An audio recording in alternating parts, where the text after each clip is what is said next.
Fish పులుసు recipe చెప్పు. ఉల్లిగడ్డ బ్రౌన్ కలర్ వేయించుకోవాలి నూనెలో. ఒక ఉల్లిగడ్డ మీడియం సైజ్, ధనియాలు, మెంతులు, జీలకర్ర, దాల్చిన చెక్క, సాజీరా, ఇలాచి, లవంగాలు, ఓకే, గరం మసాలా, కొబ్బరి పొడి కొంచెం నూనె. ఇది చింతపండు కొంచెం నానబెట్టుకున్నాం. ఫిష్ మంచిగా కడిగినావు కదా, నిమ్మకాయ వేసి ఉప్పు వేసి కడిగినావు. ఓకే.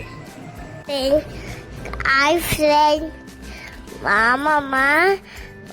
అమ్మమ్మ ఫిష్ కర్రీ చేసింది.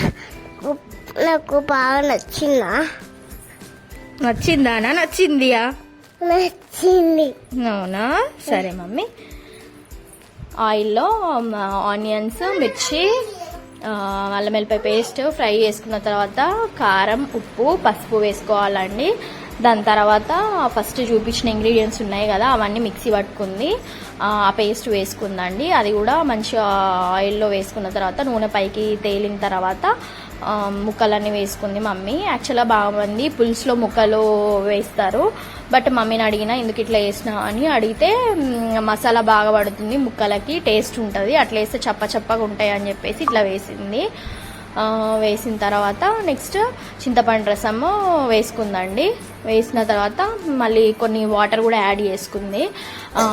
ఇది గంజు స్పెషల్గా ఫిష్ కోసం మా మమ్మీ ఎప్పుడో యూజ్ చేస్తుంది. ఫ్లాట్గా ఉంది కదా ఫిష్ కోసం, అంటే ఫిష్ పీసెస్ విరగకుండా మంచిగా ఉండాలని ఫ్లాట్గా ఉండే అంటే కడాయిని యూజ్ చేయండి. మీరు కూడా చూస్తున్నారు కదా, తొందరగా అయిపోతుందంట. 10 minutesలో అయిపోయిందండి, అంతే. మంచిగా బాయిల్ అవుతుంది. కర్రీ అయితే చాలా బాగుంది, చాలా నచ్చింది నాకైతే. లాస్ట్లో కొంచెం గరం మసాలా, కొత్తిమీర వేసుకుంది. అంతే అండి, ఫిష్ కర్రీ రెడీ. చాలా బాగుంది, మీరు కూడా ట్రై చేయండి. ఫ్రెండ్స్ చూస్తున్నారు కదా, ముక్క మంచిగా ఉడికిందండి. అంతే, ఫిష్ కర్రీ రెడీ.